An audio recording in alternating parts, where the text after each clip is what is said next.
On the family vacation, my daughter-in-law yelled at the hotel clerk, "Don't talk to the old lady. She's just the maid." My son burst out laughing. She had no idea I owned the hotel. What I did next sent her into a panic. "I'm glad to have you here. Follow my story until the end and comment the city you're watching from, so I can see how far my story has reached." I had been looking forward to this vacation for months. At 72, I didn't get many opportunities to spend quality time with my son Marcus and his family. When he suggested we all go to Clearwater Beach for a week, my heart swelled with hope. Maybe this would be the chance to finally connect with my daughter-in-law, Isla, who had always kept me at arm's length during their 5-year marriage. The drive to the Ocean View Resort took 4 hours, and I spent most of it in the back seat listening to Marcus and Isla discuss their plans. They talked about spa appointments, golf reservations, and expensive dinners as if I wasn't there. When I tried to contribute to the conversation, asking about the kids or suggesting activities we could all do together, Isla would respond with short, clipped answers, while Marcus simply ignored me altogether. I should have seen the warning signs then, but I was too desperate for family connection to pay attention. The Ocean View Resort was one of my crown jewels, though my family had no idea. I had built my hotel empire from nothing after my husband died when Marcus was just 12. Starting with a small bed and breakfast, I had worked 18-hour days, scrubbed floors, handled bookings, and slowly expanded until I owned 17 properties across 3 states. But I had always kept my business life separate from my family, wanting Marcus to love me for who I was, not what I owned. As we pulled up to the elegant entrance, I felt a familiar pride seeing the pristine landscaping and the uniformed valets rushing to help guests. The ocean view had taken me 3 years to acquire, and another 2 to renovate to perfection. Every detail, from the marble floors to the crystal chandeliers, had been personally chosen by me. Marcus handed the keys to the valet while Isla adjusted her designer sunglasses and smoothed her blonde hair. She was beautiful, I had to admit, with the kind of polished perfection that came from expensive salons and personal trainers. At 35, she was 20 years younger than Marcus and never let anyone forget it. "Remember," she said to Marcus as we approached the entrance, "I want the penthouse suite. I don't care what they say about availability. Make it happen." Marcus nodded obediently. It always amazed and saddened me how completely he bent to her will. The confident boy I had raised had somehow become a man who couldn't make a decision without his wife's approval. We walked into the stunning lobby, and I couldn't help but smile at the familiar bustle of activity. Sarah, the front desk manager, looked up as we approached. Her eyes widened slightly when she saw me, but I gave her the slightest shake of my head. I wasn't ready to reveal my identity yet. "Good afternoon," Sarah said professionally. "Welcome to the Ocean View Resort. How may I assist you?" "Reservation for Whitman," Marcus said. "We should have the penthouse suite." Sarah checked her computer, her fingers flying over the keyboard. "I see your reservation here, Mr. Whitman. You're confirmed for our deluxe Ocean View suite, but I'm afraid the penthouse is occupied for the duration of your stay." I watched Isla's face darken. Her jaw tightened, and I could see the storm brewing behind her perfectly applied makeup. "That's unacceptable," Isla snapped. "Do you know who we are? I specifically requested the penthouse when we made this reservation." Sarah maintained her professional composure, though I could see the slight tension in her shoulders. "I apologize for any confusion, Mrs. Whitman. The deluxe suite is quite lovely, with a private balcony, and I don't want to hear about some inferior room." Isla's voice rose, drawing attention from other guests in the lobby. "I want the penthouse, and I want it now." I stepped forward slightly, hoping to diffuse the situation. "Isla, perhaps we could—" That's when it happened. The moment that would change everything between us forever. Isla whirled around, her face contorted with fury. "Don't you dare speak!" she screamed at me, her voice echoing through the marble lobby. "Sarah, or whatever your name is, don't listen to anything this old woman says. She's nobody important. She's just the help we brought along." The lobby fell silent. Other guests stopped their conversations and turned to stare. I felt heat rush to my cheeks as humiliation washed over me like a cold wave. But Isla wasn't finished. "Don't talk to the old woman," she shouted, pointing at me like I was some kind of pest. "She's just the maid, the babysitter. Don't waste your time with her." I stood frozen, my mouth dry, my heart pounding so hard I thought it might burst. In all my 72 years, no one had ever spoken to me with such venom, such complete disrespect, and certainly not in front of a lobby full of strangers. But what happened next cut even deeper than Isla's cruelty. Marcus threw back his head and laughed. Not a nervous laugh or an uncomfortable chuckle, but genuine, delighted laughter. As if his wife humiliating his mother in public was the funniest thing he'd ever heard. "Oh God, Isla," he said between laughs, wiping tears from his eyes. "You're terrible, but you're not wrong. Mom, just let us handle this, okay? Go sit down somewhere." The betrayal hit me like a physical blow. This was my son. The boy I had raised alone, worked myself to the bone for, sacrificed everything to give the best life possible. And he was laughing at my humiliation. Sarah's face had gone pale, and she was looking at me with a mixture of shock and sympathy that only made things worse. Around the lobby, I could hear whispers and see people pointing. Some were holding up their phones, probably recording the whole terrible scene. "Ma'am," Sarah said quietly, her voice gentle but professional. "Perhaps you'd like to take a seat in our lounge while we sort out the room situation." Before I could respond, Isla let out an exaggerated sigh. "Yes, take the old bat somewhere she won't embarrass us further, and make sure someone keeps an eye on her. She tends to wander off." More laughter from Marcus, more stares from strangers, more pieces of my heart breaking with each passing second. I wanted to disappear. I wanted to run from that beautiful lobby, from my cruel daughter-in-law, from my laughing son, and never look back. But something deep inside me, some remnant of the strength that had built this empire, kept me standing. I looked at Sarah, who was watching me with barely concealed distress. She knew who I was. She knew that with one word from me, Isla would be thrown out of this hotel so fast her designer heels wouldn't touch the ground. But I said nothing. Not yet. Instead, I picked up my small suitcase and walked toward the elevator, my spine straight, despite the weight of humiliation pressing down on me. Behind me, I could hear Isla continuing to berate Sarah about the penthouse suite, her voice filled with the kind of entitlement that comes from never having worked for anything in your life. As the elevator doors closed, I caught Sarah's eye one last time. She gave me the smallest nod, a gesture that said she understood, she was sorry, and she was waiting for my signal. I had built this empire with my own hands. I employed over 300 people across my properties. I was respected in business circles, consulted by other hotel owners, and known for my fairness and integrity. But in that lobby, I was just a pathetic old woman being screamed at by her son's wife while he laughed at my pain. The elevator rose to the 12th floor, and with each passing number, something inside me began to change. The hurt was still there, sharp and deep, but something else was growing alongside it. Determination.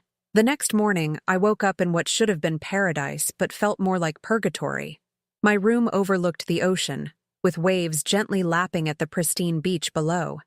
The sunrise painted the sky in shades of pink and gold that I would have normally found breathtaking. Instead, I felt hollow, like someone had scooped out everything inside me and left only an empty shell. I had barely slept. Every time I closed my eyes, I heard Isla's voice screaming, "She's just the maid," and Marcus's laughter echoing through my mind. I kept replaying the scene, wondering what I could have said or done differently. Though deep down, I knew the problem wasn't my reaction. The problem was that my own family saw me as disposable. A soft knock at my door interrupted my thoughts.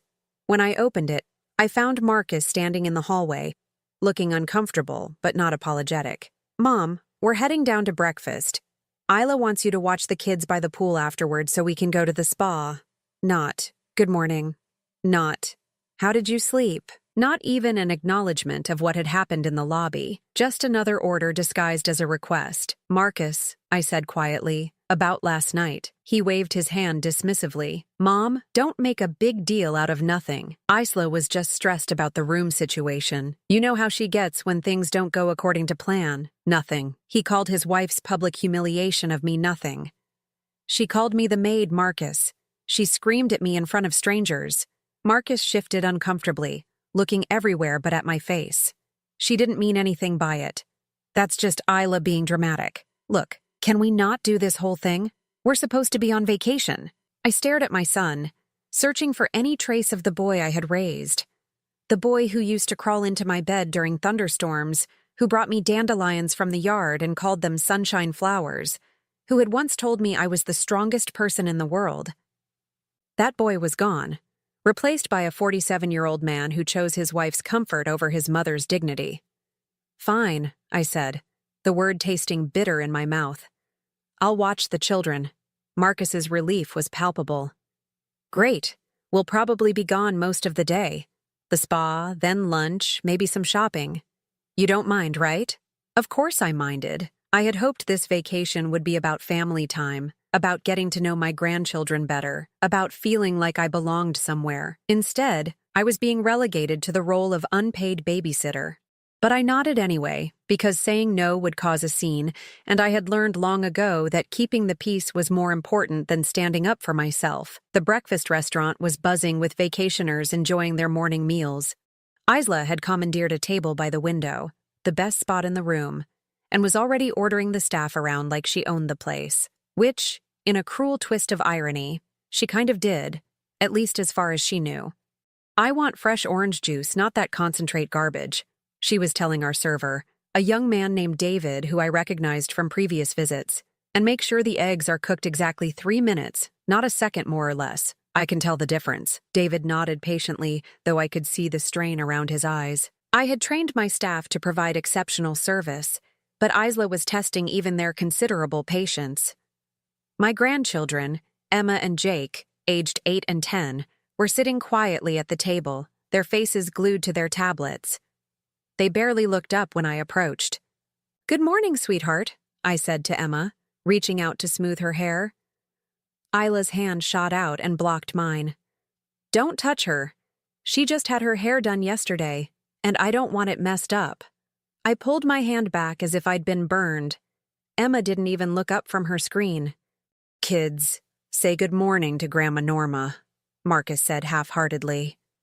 "Morning," they mumbled in unison, still not looking at me. I sat down in the only remaining chair, which happened to be the one facing away from the ocean view. Isla had made sure the best seats were reserved for her family, while I got the leftover spot like an afterthought. "Norma?" Isla said, not bothering to look at me while she spoke. "After breakfast, you'll take the kids to the pool. Make sure they put on sunscreen every hour. Emma burns easily, and if she gets even a little pink, I'll hold you responsible." I nodded, swallowing the words I wanted to say, "and keep them away from the deep end. And don't let them eat any of the poolside snacks. They're full of preservatives. Oh, and if they need anything at all, you call me immediately. Don't try to handle it yourself."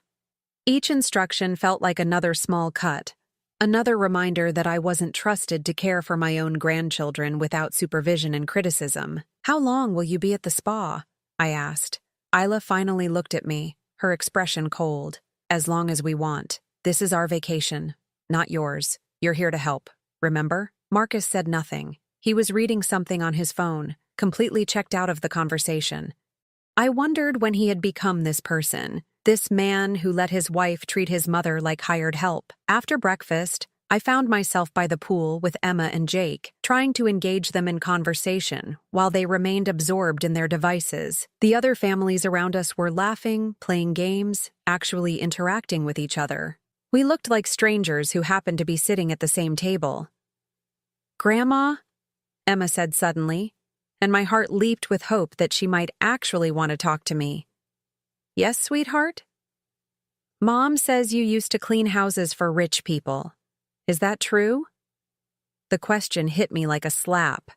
I had worked hard my entire life, yes, but I had never cleaned houses for anyone. I had built an empire from nothing, created jobs for hundreds of people, earned respect in a male-dominated industry, but somehow, in Isla's twisted version of my history, I had been reduced to a maid. "No, honey," I said gently. "I own businesses. I build hotels." Jake looked up from his tablet for the first time all morning. "Mom says you make up stories about being important because you're embarrassed about being poor."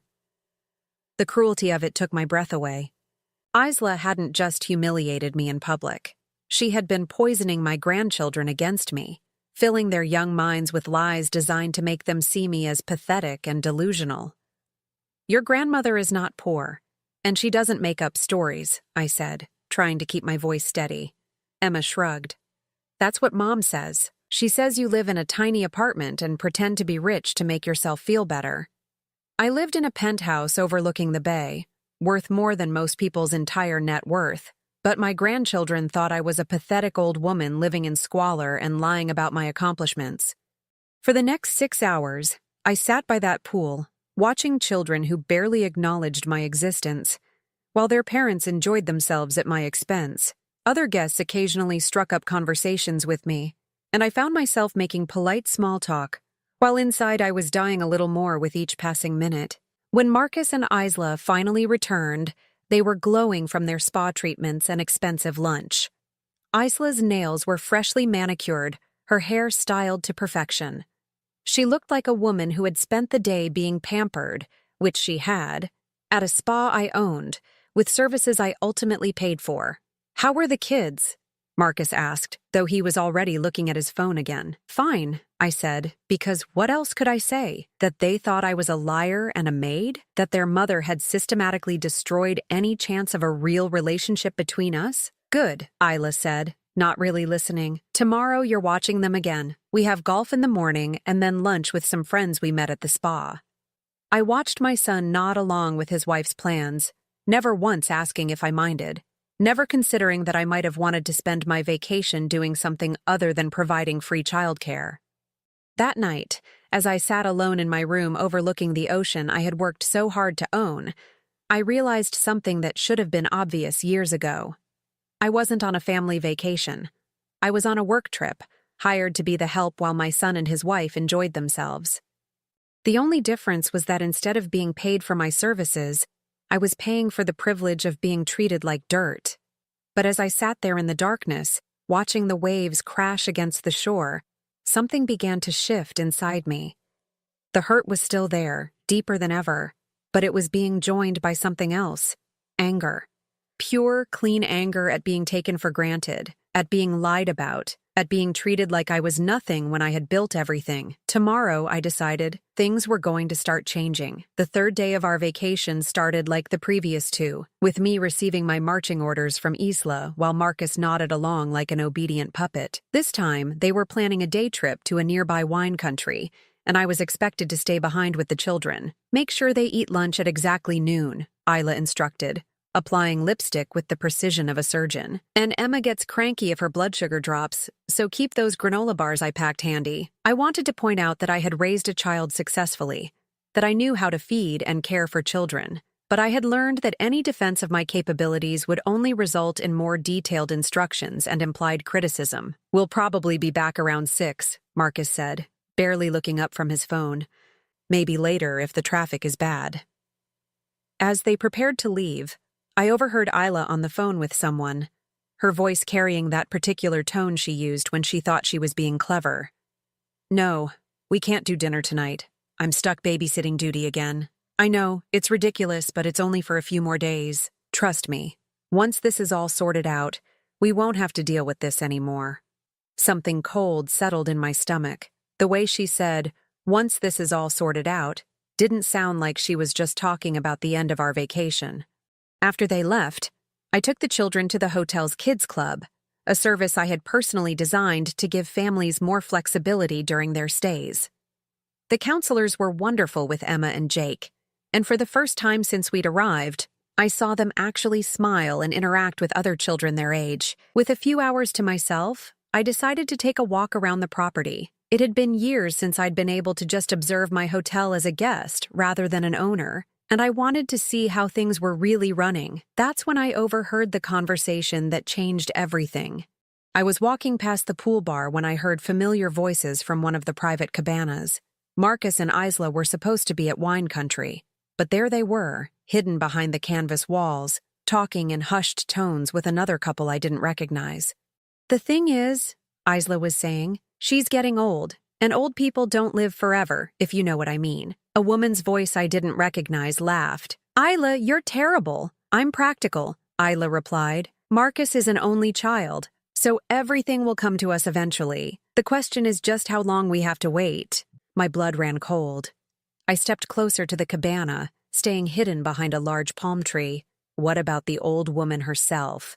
The unknown man asked. Doesn't she have any money of her own? Marcus's voice, my own son's voice, made my heart stop. Mom? God, no, she's broke as hell. Lives in this tiny apartment, barely gets by on Social Security. I've been supporting her for years. The lies came so easily from his mouth that I wondered how long he had been telling them. I lived in a penthouse worth $3 million.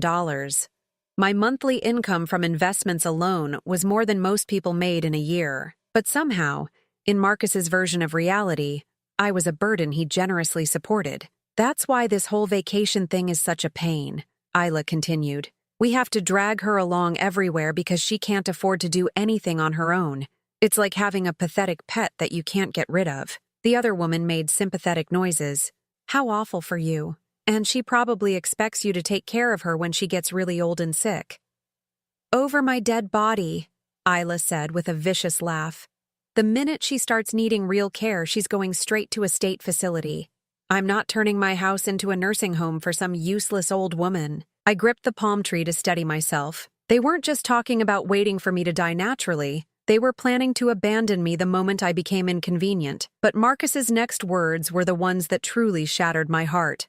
The funny thing is, she still thinks she's important, he said, and I could hear the cruel amusement in his voice. She tells these ridiculous stories about owning businesses and being successful. It's actually kind of sad how delusional she's become. Dementia?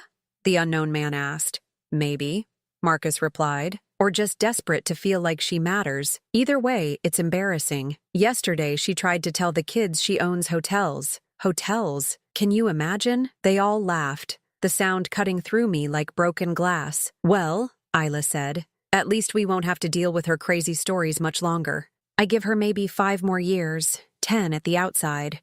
And then we'll finally be free to live our lives without having to pretend we care about a worthless old woman who never amounted to anything. I stood there behind that palm tree, feeling like my entire world was collapsing around me.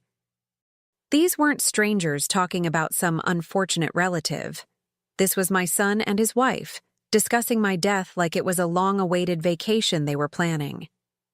The best part, Isla continued, is that she's so grateful for any attention we give her. Like this vacation, she actually thinks we invited her because we want her here. She has no idea we only brought her along to watch the kids so we could have some fun. More laughter, more casual cruelty. Does she at least help with expenses? The other woman asked. Are you kidding? Isla scoffed. She's completely useless financially. Marcus pays for everything. Her groceries, her utilities, this vacation. She's a complete drain on our resources. Another lie. I had been supporting Marcus financially for years, helping with his mortgage payments, his children's private school tuition, even Isla's shopping sprees.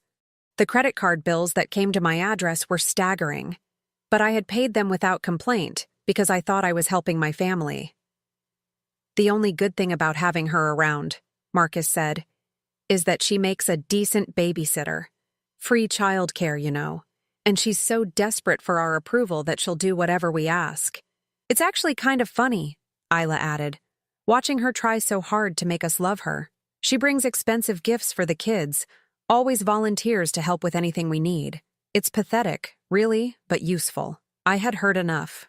More than enough. I stumbled away from the cabana, my vision blurred with tears I refused to let fall. Not here. Not where they might see me and know I had discovered their true feelings. I made it back to my room before the dam burst. Sitting on the edge of my bed, I finally let myself feel the full weight of what I had learned. My son, the boy I had raised alone after his father died, the child I had worked 18-hour days to support, thought I was a worthless burden he couldn't wait to be rid of. My daughter-in-law, who had smiled at me through 5 years of family dinners and holiday gatherings, saw me as nothing more than free labor and a convenient scapegoat for her own inadequacies. And my grandchildren, innocent as they were, had been taught to see me as a liar and a drain on their family's resources. I sat in that hotel room, my hotel room in my hotel, built with my money and my sweat, and realized that I had spent years pouring love and support into people who not only didn't appreciate it, but actively resented me for it. The phone rang, startling me out of my dark thoughts. It was the front desk. "Mrs. Whitman, this is Sarah from the front desk. I hope you don't mind me calling, but I wanted to check if everything was all right. Some of the staff mentioned they were concerned about you." Sarah's kindness, the genuine care in her voice from someone who was essentially a stranger, made me realize how starved I had become for basic human decency. "I'm fine, Sarah. Thank you for asking. Are you sure? If there's anything we can do to make your stay more comfortable." I almost laughed at the irony. Here was an employee of mine, someone I paid to provide service to guests, showing me more consideration than my own family had in years. "Actually, Sarah, there is something you can do for me." "Of course.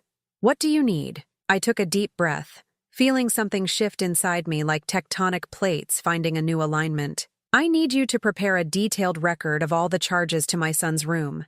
Everything. Meals, services, incidentals. I want a complete accounting." There was a pause. "Certainly. May I ask what this is regarding?" "Let's just say I'm beginning to see some things more clearly than I have in a long time." As I hung up the phone, I walked to the window and looked out at the ocean. The sun was beginning to set, painting the sky in brilliant shades of orange and red. It was beautiful, but for the first time in 3 days, I wasn't just admiring the view. I was planning. My family wanted to treat me like I was nothing, like I was just some pathetic old woman they had to tolerate until I died. They were about to learn exactly who they were dealing with. That evening, Marcus and Isla returned from their fake wine country trip, flushed with sun and satisfaction from their day of deception. They swept into the hotel lobby like conquering heroes, completely unaware that I had overheard every cruel word of their conversation by the pool. "Mom!" Marcus called out when he spotted me in the lounge with the children. "How was your day? I hope the kids weren't too much trouble." The casual concern in his voice might have fooled me yesterday, but now I heard it for what it really was. A performance designed to maintain the illusion that he cared about my well-being. "They were perfect angels," I replied, my voice steady despite the storm raging inside me. "We had a lovely time at the kids' club, didn't we?" Emma and Jake nodded absently, already gravitating toward their parents like planets pulled into orbit. I noticed how they barely acknowledged my presence once Marcus and Isla arrived, as if I became invisible the moment their real family showed up. "Great," Isla said, not really listening as she checked her reflection in her phone's camera. "We're going to dinner at that new seafood place downtown. You don't mind staying in tonight, do you? The kids need to get to bed early anyway." It wasn't a question. It never was. "Of course," I said, the words tasting like ash in my mouth. As they prepared to leave for yet another evening without me, I excused myself to make a phone call. Back in my room, I dialed a number I hadn't used in months. "Richard, it's Norma Whitman." Richard Harrison had been my business attorney for 15 years, a sharp man who understood both the legal and practical sides of running a hotel empire. If anyone could help me navigate what I was planning, it was him. "Norma, what a pleasant surprise. How's retirement treating you?" I almost smiled at that. Retirement. I had stepped back from day-to-day operations, but I was far from retired. "Richard, I need some information. Hypothetically speaking, if someone were fraudulently using credit cards linked to my accounts, what would be my legal recourse?" There was a pause. "That's quite specific for a hypothetical question. Are you having problems?" "Let's just say I'm considering some changes to my financial arrangements. What about family members who are authorized users but have been misrepresenting the source of their funding? Norma, if someone is committing credit card fraud using your accounts, that's a serious criminal matter, even if they're family members. Are you telling me that's what's happening?" I looked out at the ocean, watching the moonlight dance on the waves. "I'm telling you I'm tired of being taken advantage of, and I want to know my options." Over the next 30 minutes, Richard outlined exactly what those options were. The picture he painted was both sobering and liberating. I had more power than I had realized, and Marcus and Isla had made more mistakes than they knew. After hanging up with Richard, I called Sarah at the front desk. "Mrs. Whitman, how can I help you?" "Sarah, I'd like you to prepare a comprehensive report for me. I want to know every service my son's family has used since they arrived, every special request they've made, and every interaction they've had with the staff. Certainly. Is there a particular reason you need this information? I chose my words carefully. Let's say I'm conducting a quality assessment of our guest services. I want to make sure our procedures are being followed correctly. Of course. I'll have that ready for you first thing in the morning. The next morning arrived gray and overcast, matching my mood perfectly. I had barely slept, my mind racing with plans and possibilities, but for the first time in days, I felt purposeful instead of helpless. I met Sarah in her office at 7 a.m. before Marcus and Isla would be awake. The report she handed me was more damning than I had expected. Your daughter-in-law has made 17 separate complaints since arrival, Sarah said quietly. She's demanded room upgrades, special meal preparations, and has been quite rude to several staff members. I flipped through the pages, reading account after account of Isla's entitled behavior. She had berated a housekeeper for not arranging her shoes properly. She had sent back 3 different meals because they weren't perfect. She had demanded that the pool area be cleared of other children so Emma and Jake could swim alone.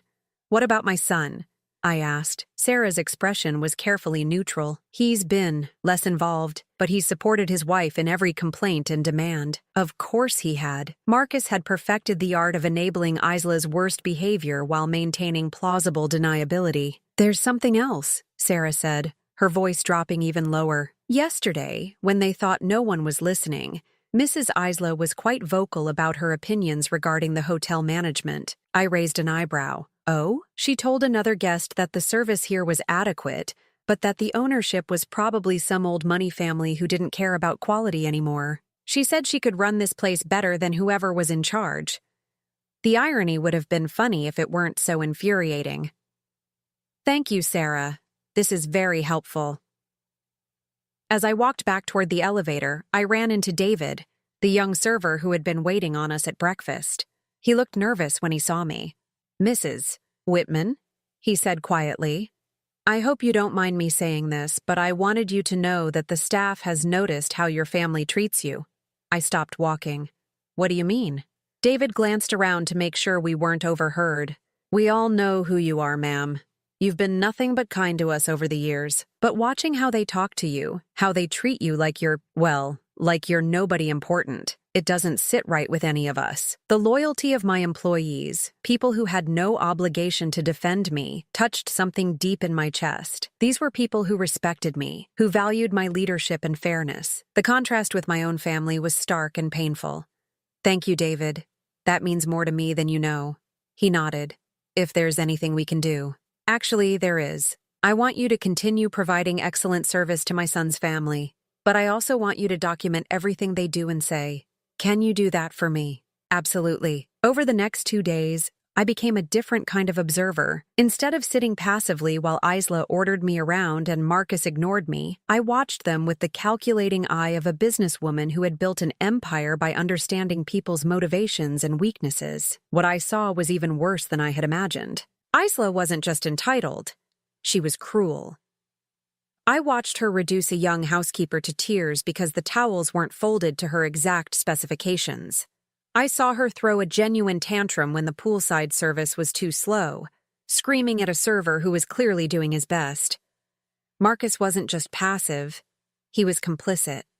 He encouraged Isla's worst behavior, laughing when she made cutting remarks about the staff, adding his own complaints to hers, treating the people who worked for me like they were less than human.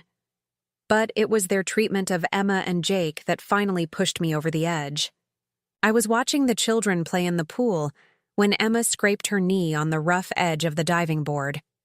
It was a minor injury, barely bleeding, but she was crying and wanted comfort. When Isla arrived, instead of consoling her daughter, she immediately began berating the lifeguard for not preventing the accident. Then she turned to me. "This is your fault," she snapped. "I told you to watch them carefully. If you had been paying attention instead of daydreaming, this wouldn't have happened." Emma was still crying, but both her parents were too busy assigning blame to comfort her. I knelt down and gently cleaned the small scrape, applying a bandage from the first aid kit while Emma sniffled against my shoulder. "It's okay, sweetheart," I whispered. "You're very brave." Grandma Norma, Emma said quietly. Why doesn't Mommy like you? The innocent question hit me like a physical blow. This 8-year-old child had noticed what I had been trying to ignore, that her mother treated me with open hostility. Before I could answer, Isla's voice cut through the air like a whip. Emma, get away from her right now. I told you not to get too attached to Grandma. She won't be around much longer anyway. The callousness of it, the casual cruelty directed at both me and her own daughter, was the final straw. That night, I made a series of phone calls that would change everything. I called Richard again, this time with specific instructions. I called my accountant with detailed requests for financial records. And I called Tom Peterson, the general manager of my hotel chain, with orders that would go into effect immediately. As I hung up from the last call, I looked at myself in the bathroom mirror. The woman staring back at me looked older than her 72 years, worn down by days of humiliation and emotional abuse. But there was something new in her eyes, something that hadn't been there since this nightmare vacation began. Power, and the absolute determination to use it. Tomorrow was our last full day at the resort. Marcus and Isla had planned one final spectacular day of treating me like hired help while they enjoyed themselves at my expense. They had no idea they were about to discover exactly who they had been pushing around. Our final day at the Ocean View Resort dawned bright and cloudless, the kind of perfect beach day that graced our brochures and brought guests back year after year. But as I prepared for what I knew would be the most important day of my life in decades, the beautiful weather felt almost mocking. Isla had outdone herself planning our farewell dinner.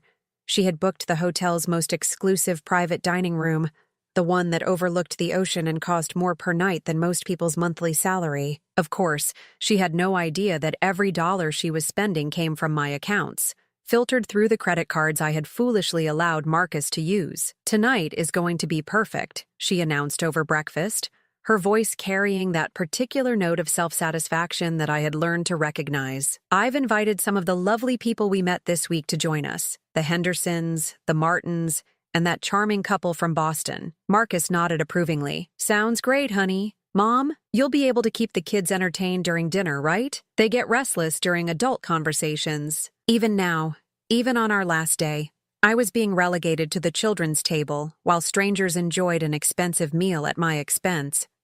Of course, I said quietly.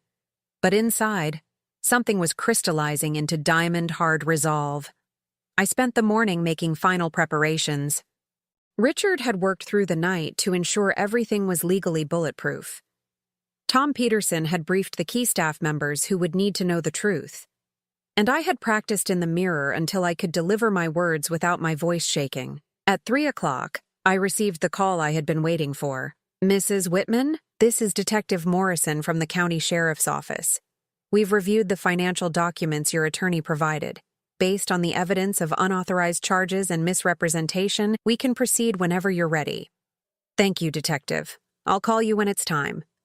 The afternoon dragged by with agonizing slowness. Isla spent hours getting ready, transforming herself into the picture of elegant sophistication that she wore like armor against the world. Marcus pressed his best shirt and shined his shoes, preparing to play the role of successful businessman for their new friends. Neither of them bothered to ask what I was wearing or if I needed help getting ready.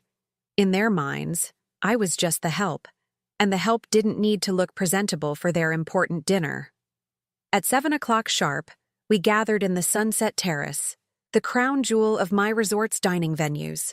The room was spectacular, with floor-to-ceiling windows offering an unobstructed view of the ocean and a private balcony where guests could step out to feel the sea breeze.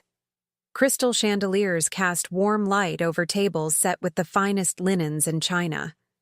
I had designed this room myself, choosing every detail from the hand-painted murals to the imported marble floors. It was meant to be a place where special moments were celebrated, where memories were made that would last a lifetime. Tonight, it would serve a very different purpose. The other guests were already seated when we arrived, 6 well-dressed couples who had clearly been impressed by Isla's charm and Marcus's easy confidence over the past week. They greeted us warmly, though I noticed their attention focused primarily on Isla and Marcus while I received polite but dismissive nods. Everyone, This is Marcus's mother, Isla said, gesturing toward me with the same enthusiasm she might show for an unfortunate but necessary piece of furniture. She's been helping us with the children this week. Helping, as if I were the hired nanny rather than a family member on vacation. The conversation flowed around me as course after course of exquisite food was served.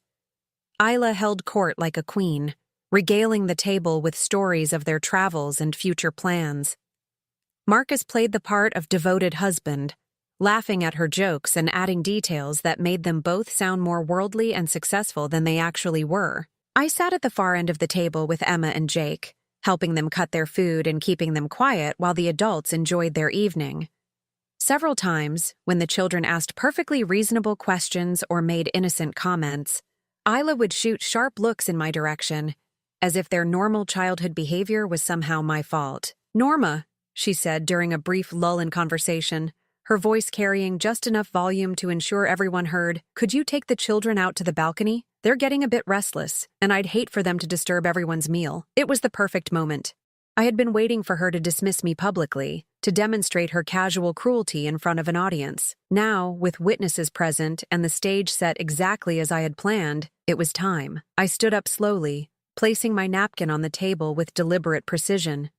The conversation continued around me as I walked toward the head of the table where Isla sat, radiant in her borrowed finery, completely unaware that her world was about to collapse.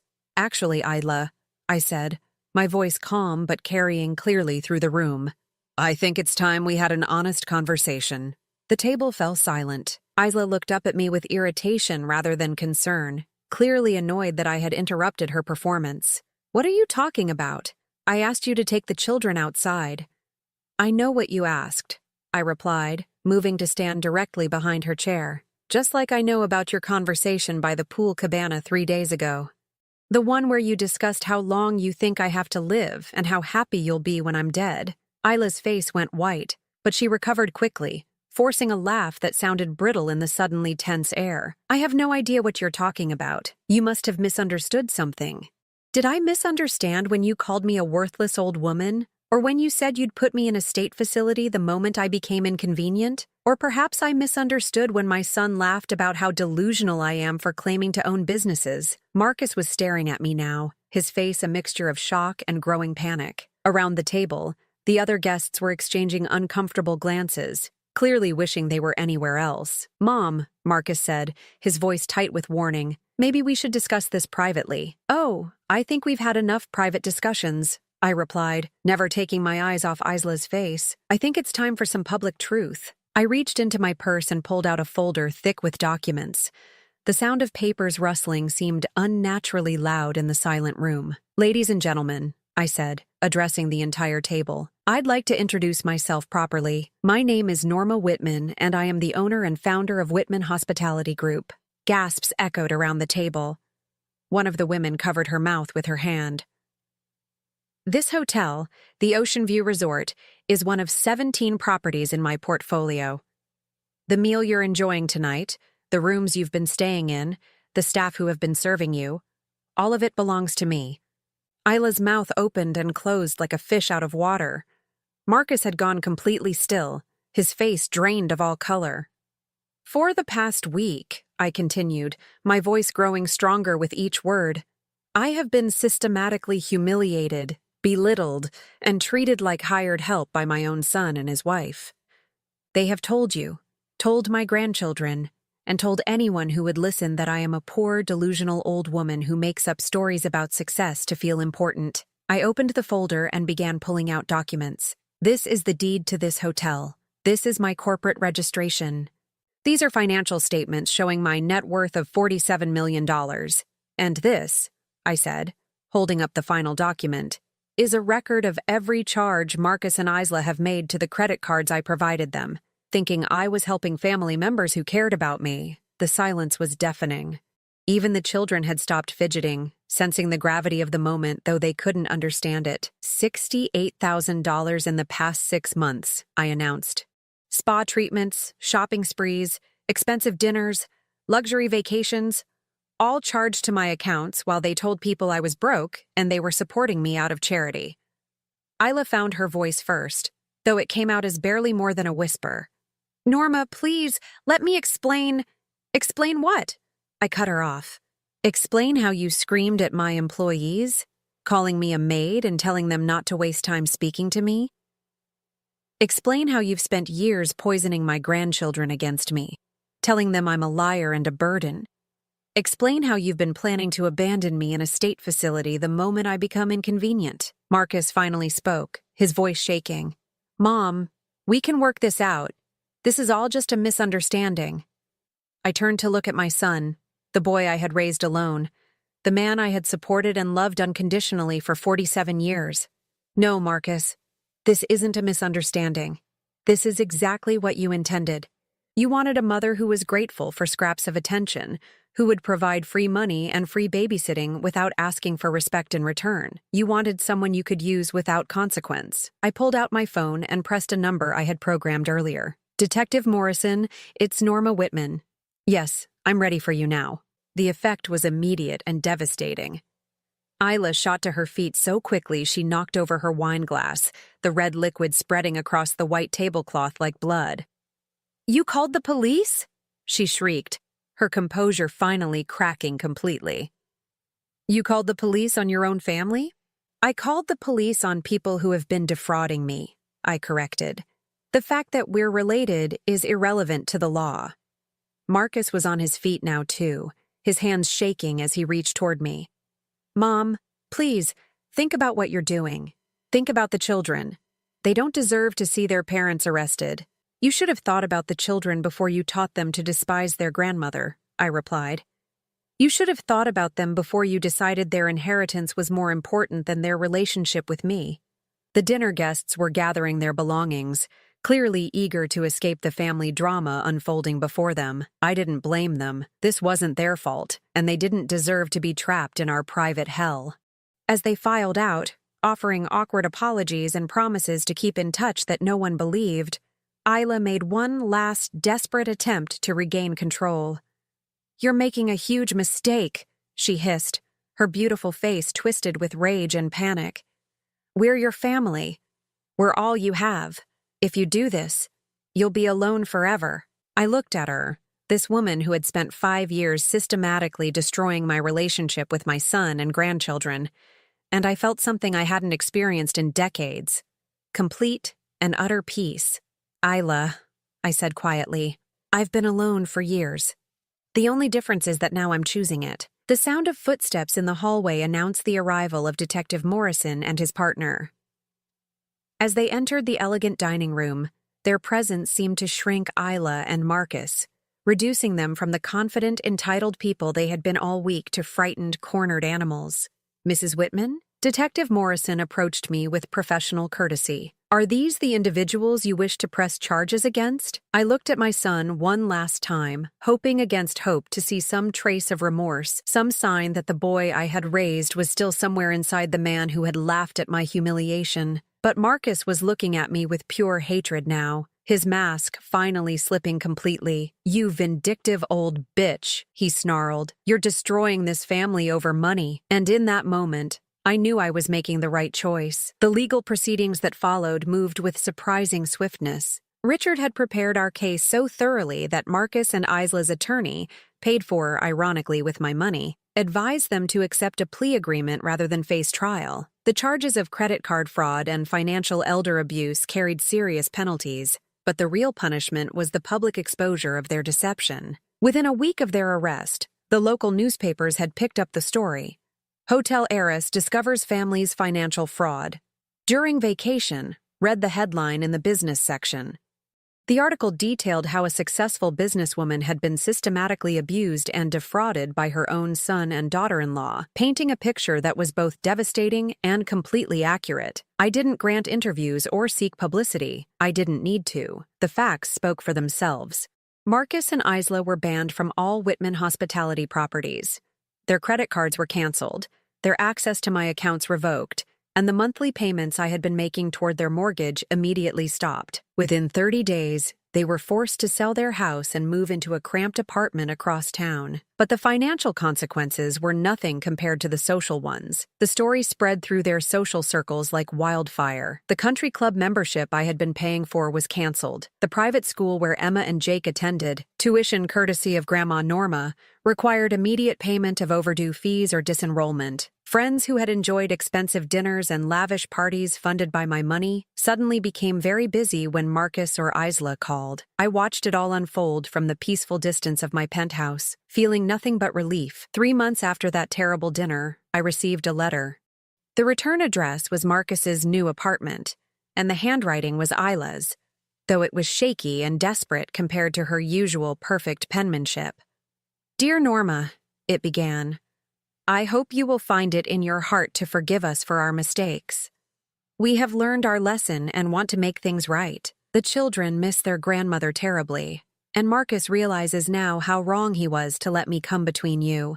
Please give us another chance to be the family you deserve." I read the letter twice, then carefully folded it and placed it in my filing cabinet next to the police reports and court documents. It wasn't an apology. It was another manipulation.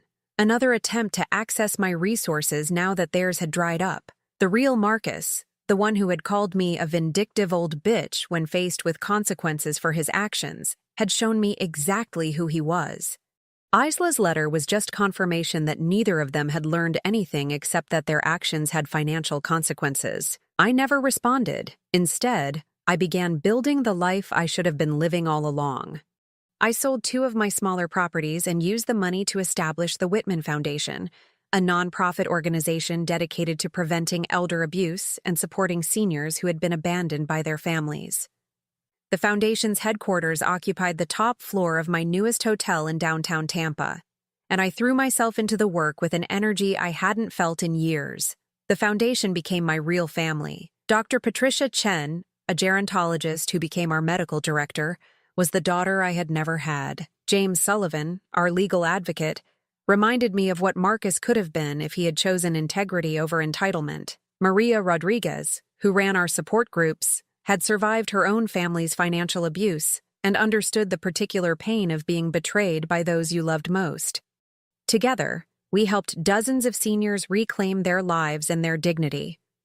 We provided legal assistance, financial counseling, and most importantly, a community of people who understood that family was about more than blood relations.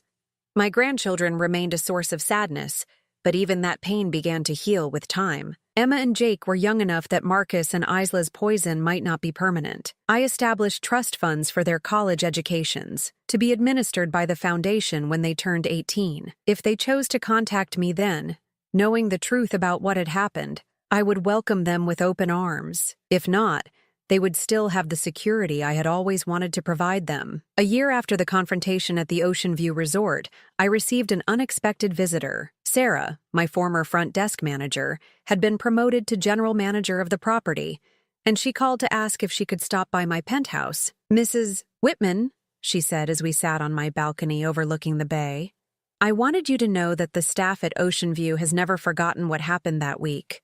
The way your family treated you, and the grace you showed in handling it, has become something of a legend among our employees."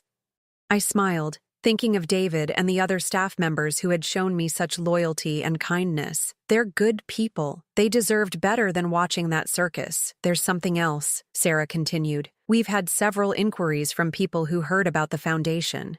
Guests who are dealing with similar situations with their own families. They've asked if there might be programs available at the resort, something that could help them." The idea that sparked from that conversation became our most successful initiative.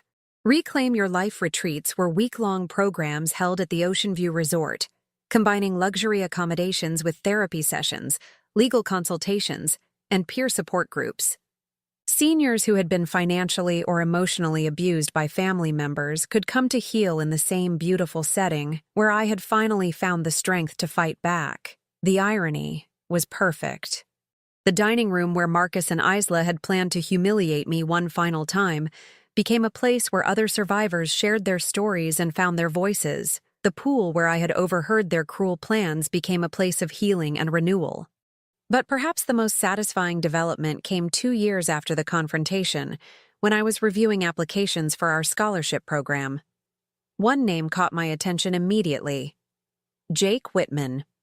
My grandson, now 13, had written an essay about wanting to study business and hospitality management. He had researched my career and the foundation's work, and his letter showed a maturity and insight that took my breath away. "I know my parents did terrible things to you," he wrote in his careful teenage handwriting. "I was too young to understand it then, but I've learned the truth now. I want to make it right somehow. I want to be the kind of person who builds things instead of tearing them down, like you did." I sat at my desk, with tears streaming down my face, reading those words over and over. He had found me not for money, or because his parents had sent him, but because he had chosen to seek the truth about his family's history. That afternoon, I called the number he had included with his application. "Jake, this is your grandmother." The silence on the other end stretched so long I wondered if he had hung up. Then, in a voice that cracked with emotion, he whispered, "Grandma Norma, I wasn't sure you'd want to talk to me." "Sweetheart," I said, my own voice breaking, "I have wanted to talk to you every single day for the past 2 years." We talked for 3 hours that first call. Jake told me about the divorce. Marcus and Isla's marriage hadn't survived the financial pressure and public humiliation, and about living primarily with his father, who had finally begun to understand the magnitude of what he had lost. Emma, he said, was still angry and confused, but she was starting to ask questions too. I didn't push for immediate reconciliation or demand apologies. Instead, I listened as my grandson talked about school, his friends, his dreams for the future. When he asked if he could visit, I said yes without hesitation. The day Jake walked into my penthouse was one of the happiest of my life. He was taller than I remembered, with Marcus's dark hair but eyes that held a kindness I hadn't seen in his father for decades. We spent hours looking through photo albums, and I told him stories about his grandfather and about building the business that would someday be his legacy if he wanted it. "Grandma," he said as we watched the sunset from my balcony, "I'm sorry we hurt you. I know I was just a kid, but I should have known better." I pulled him into a hug, breathing in the scent of his shampoo and feeling the solid warmth of this child who had found his way back to me. "You were exactly the kid you were supposed to be," I told him. "None of this was your fault." Today, 5 years after that terrible vacation, I wake up each morning in my beautiful penthouse and feel nothing but gratitude. Jake visits every weekend and works part-time at the foundation, learning the business from the ground up just as I had decades ago. Emma has begun calling occasionally, tentative conversations that give me hope for the future. Marcus sent me a letter on my 77th birthday. It was a real apology this time, full of genuine remorse and acknowledgement of the pain he had caused. He didn't ask for forgiveness or money, just expressed hope that someday I might be willing to see him again. I haven't decided yet. The hurt he caused runs deep, and trust, once broken so completely, is not easily repaired. But watching Jake grow into a man of integrity gives me hope that perhaps redemption is possible, even for those who have fallen the furthest. Isla, I heard through Jake, moved to another state and remarried quickly. She never contacts me or the children, which is probably for the best.